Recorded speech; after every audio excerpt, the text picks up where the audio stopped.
And hello everybody, welcome back to RFC News. I have been extremely busy today, but I'm not going to complain as, of course, that is good news for Rangers as it means that we are getting going in this January transfer window. Yes, there just seems to be every single day a new player emerging, but we're not just pissing around and flirting, no, we're offering serious offers. Yes, we've submitted 2 bids for 2 different players, and we have got some exciting developments coming our way. One of those signings at the time of recording this is imminent. He's on the plane now and about to arrive in Glasgow this afternoon, so you may get an announcement later. And the other, of course, there has been a bid submitted. Talks are ongoing and is expected to, of course, materialize into a permanent transfer and come to Rangers. Guys, let's break down this story. But as always, please do hit the like button and hit the subscribe button for more. So, ladies and gentlemen, earlier on today, we spoke about the bid with regard to Rumens. Now, again, that's one of the signings. There's a £3 million, €3.5 million bid submitted. That's what we reported to you this morning. That came out late last night. But following that video, ladies and gentlemen, we also submitted a £4 million bid for Toshi Chukwueze. Again, we covered him yesterday, the Storm Graz midfielder, both of which, but Rangers have now officially put in bids for both of them. We have got an update though on Rumens, and that is that he is on his way to Rangers after Westerlo accepted a €3.5 million offer. And as I stated, the Belgian under-21 left-back now set to undergo medical with the final agreement expected. So we're likely to see the first signing of the window, that being Rumens, and of course he's coming from Westerlo. That bid has been accepted and he's on his way to Glasgow now as we speak.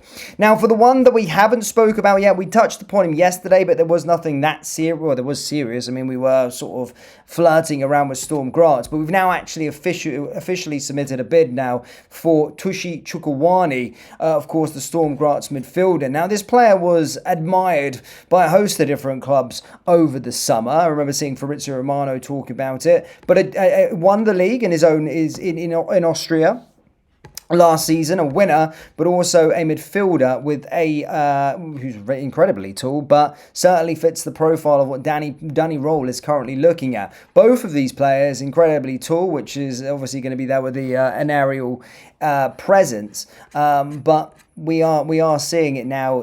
Toshi Chukwueze is now on the brink as well, as Rangers have submitted an official bid in for him too. So yes, it's all heating up in the transfer window for Rangers. £7 million worth of bids submitted for 2 players. That's the 49ers putting their money where their mouth is. And this is early. That would be a left back, would have a centre midfielder. Silas Anderson's, of course, a centre midfielder.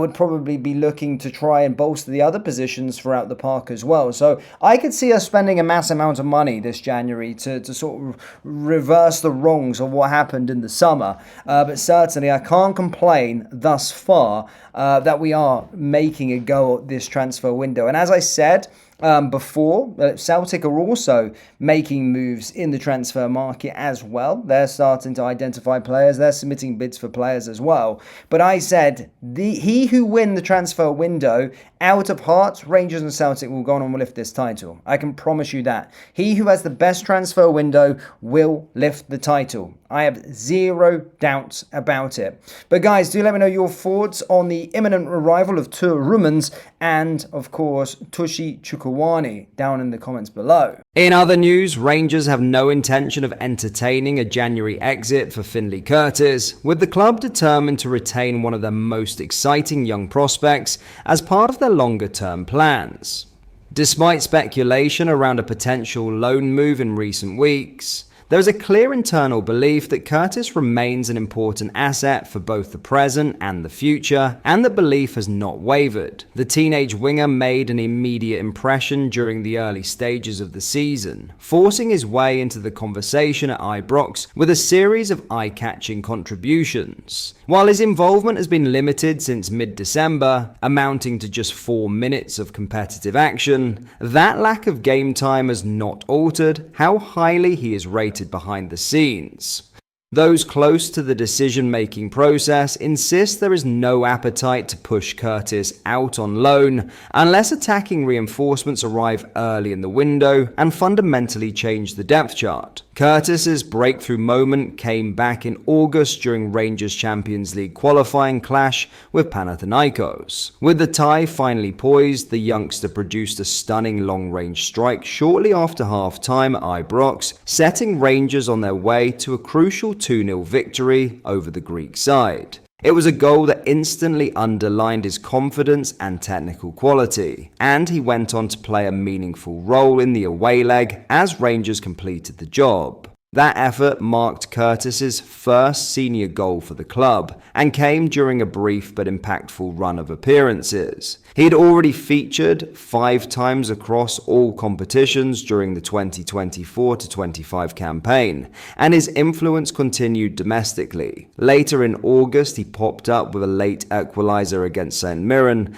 a moment that briefly eased the pressure on Russell Martin during a difficult period for the side. Although his minutes have been sporadic, Curtis's efficiency has stood out. From just 185 minutes of Premiership football this season, he has registered both a goal and an assist, a return that compares favourably with far more established players. That level of productivity, combined with his fearlessness on the ball and willingness to take responsibility, has only strengthened the view that he is a player worth protecting rather than loaning out. The broader context at Rangers also plays a role in that thinking.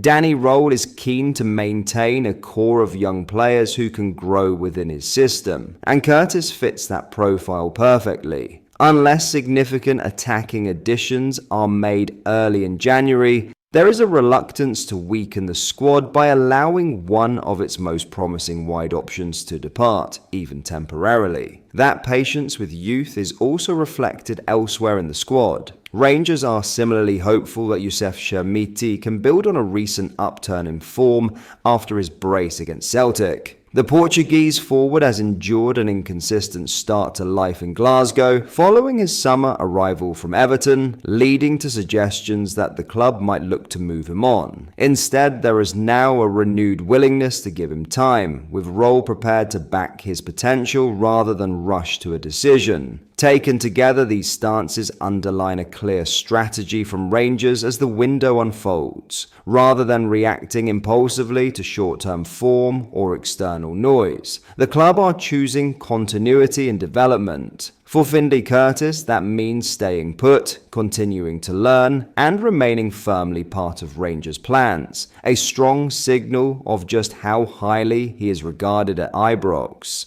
But that is all for today's video. Thank you for watching. I hope you enjoyed. If you did, please make sure you hit the like button and subscribe to the channel. We post all the latest Rangers news every single day, so join our fast-growing community so you never miss out. Thank you. I'll see you in the next video.